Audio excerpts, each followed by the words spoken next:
Le Seigneur soit avec vous. Et avec votre esprit. Évangile de Jésus-Christ selon saint Matthieu. Gloire à toi, Seigneur. En ce temps-là, Jésus arriva près de la mer de Galilée. Il gravit la montagne et là il s'assit. De grandes foules s'approchèrent de lui, avec des boiteux, des aveugles, des estropiés, des muets et beaucoup d'autres encore. On les déposa à ses pieds et il les guérit. Alors la foule était dans l'admiration en voyant des muets qui parlaient, des estropiés rétablis, des boiteux qui marchaient, des aveugles qui voyaient. Et ils rendirent gloire au Dieu d'Israël. Jésus appela ses disciples et leur dit : Je suis saisi de compassion pour cette foule, car depuis 3 jours déjà, ils restent auprès de moi et n'ont rien à manger. Je ne veux pas les renvoyer à jeun, ils pourraient défaillir en chemin. Les disciples lui disent : Où trouverons-nous dans un désert assez de pain pour rassasier une telle foule ?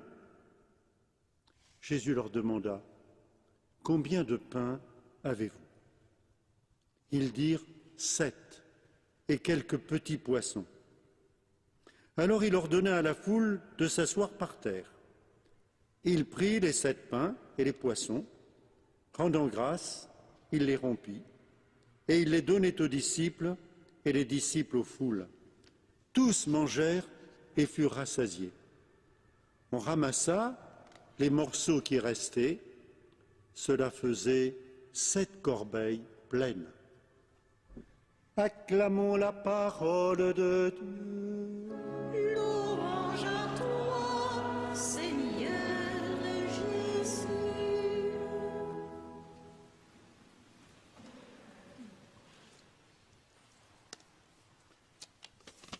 Vous l'avez peut-être remarqué, dans le livret de la neuvaine, il y a à chaque fois une prière à la Vierge Marie, après la citation d'un texte, d'un passage, de cette invitation à l'année de la miséricorde que nous adresse le pape François.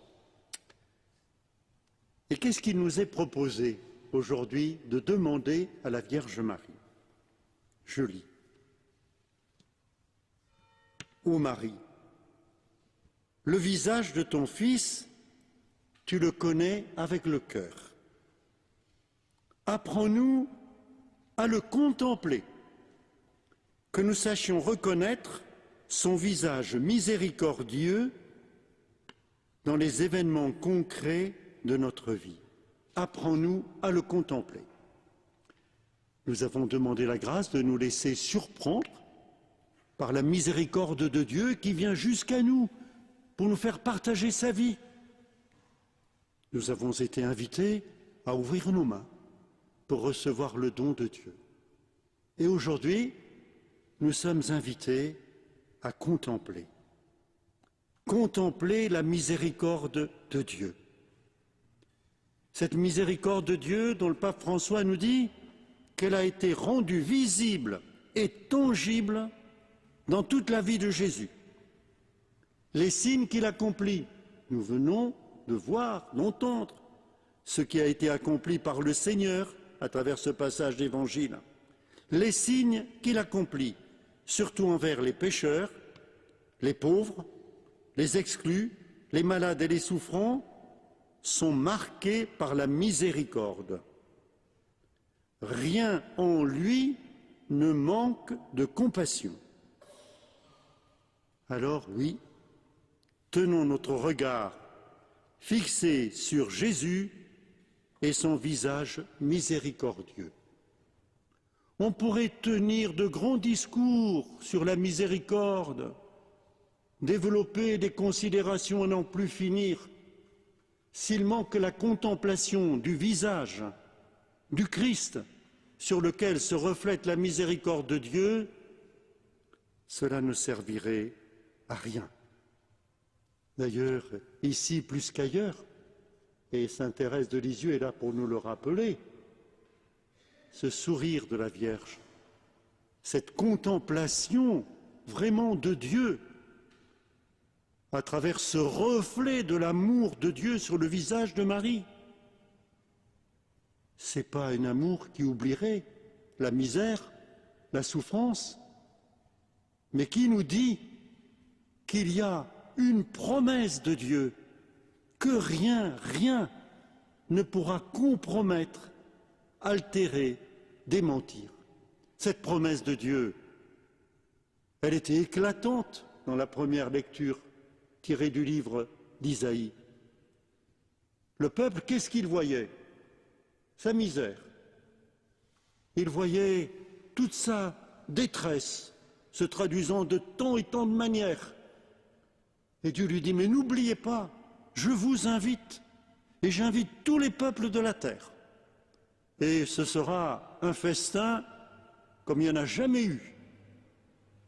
Vous avez entendu cette lecture, il y avait de quoi nous mettre l'eau à la bouche, tellement c'était merveilleux, cette invitation de Dieu qui vient faire partager sa vie, mais un Dieu infiniment proche.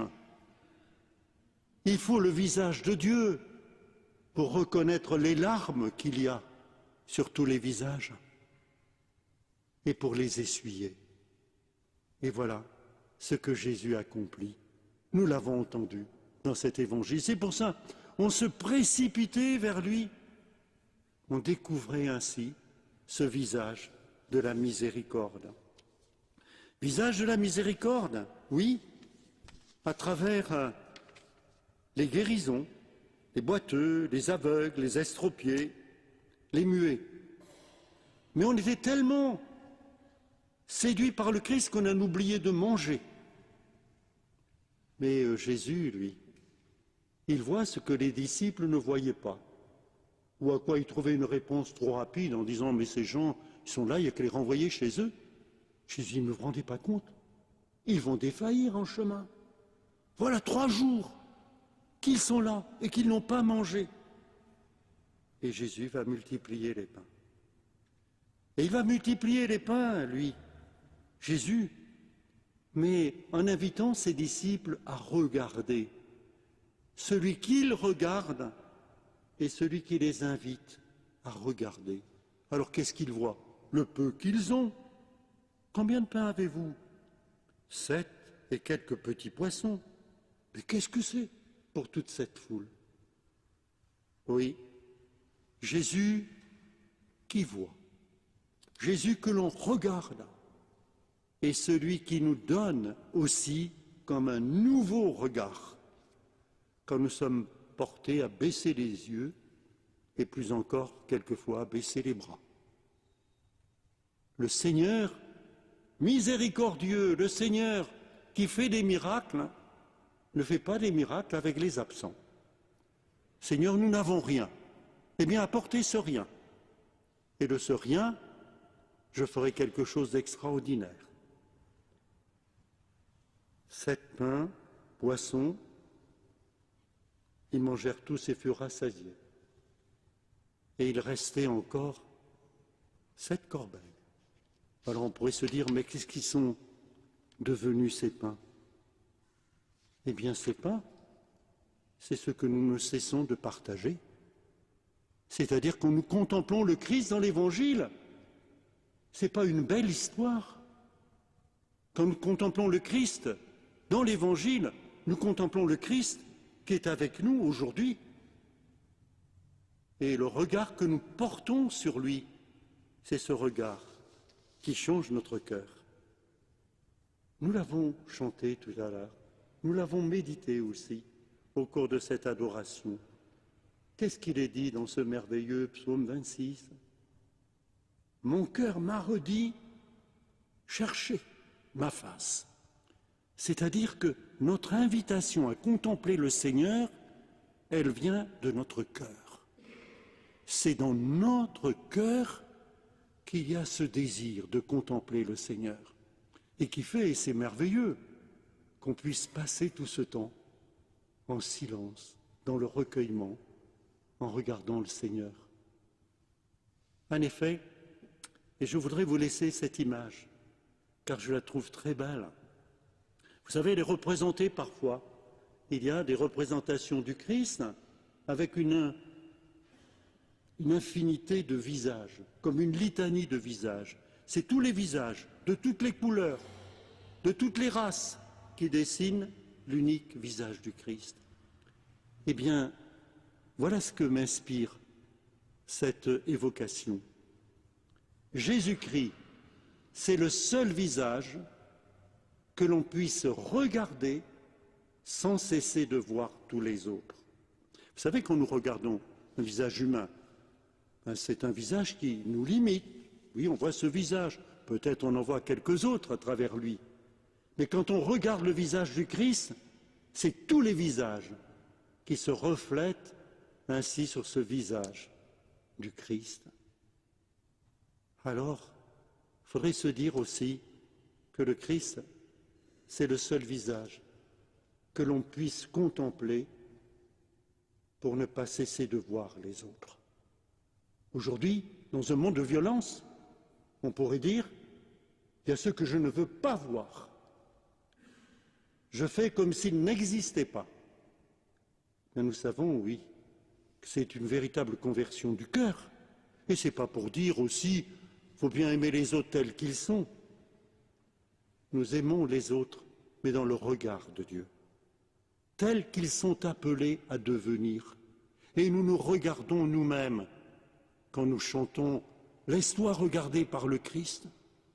C'est pour qu'en regardant le Christ, nous voyons mieux ce que nous sommes appelés à devenir.